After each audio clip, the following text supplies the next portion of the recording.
We are learning about prokaryotes and eukaryotes, and this is the second part of the introduction to our biology unit 1. So a prokaryote is a pretty simple organism, right? We're talking cells here that have no compartmentalization. They have no nucleus, right? They do have a cell membrane, they do have a cell wall, and they have cytoplasm that's basically in one big large compartment. Now that DNA has no nucleus to be enclosed in, so it is just floating around. We're talking mostly bacteria here. These are our earliest organisms, so they are simple. They're usually unicellular, well they are unicellular, sorry, and they're usually extremophile.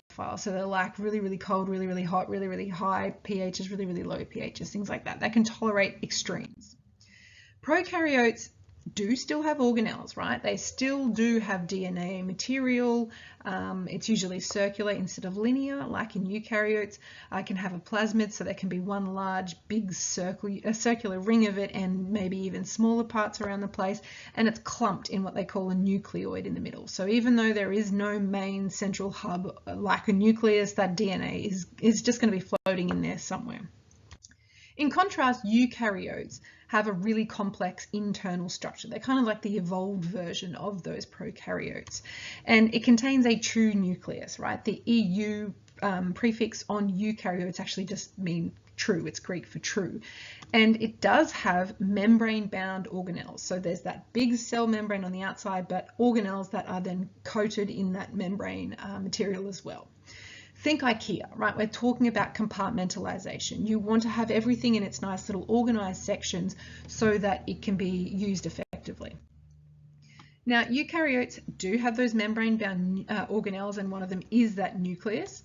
The nucleus then contains that DNA material in the form of chromosomes, and they're in their linear form, and they're multiple. There's multiple as opposed to just one big circular ring of DNA, and they're usually paired, right? There's two of each, one from each parent, because of that sexual reproduction that has occurred.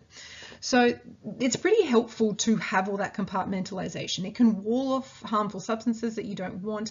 It maintains a nice internal environment. You can move things around the cell efficiently if you need to.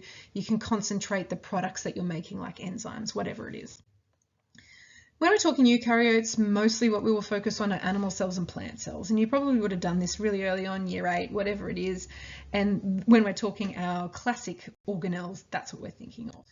When we compare prokaryotes and eukaryotes, obviously that main difference is that compartmentalization, the nucleus having that DNA material as opposed to not having that nucleus at all.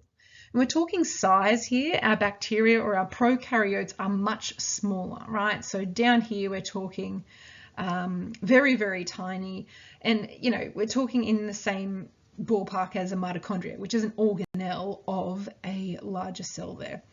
Our animal cells and plant cells, therefore, are tenfold bigger than that.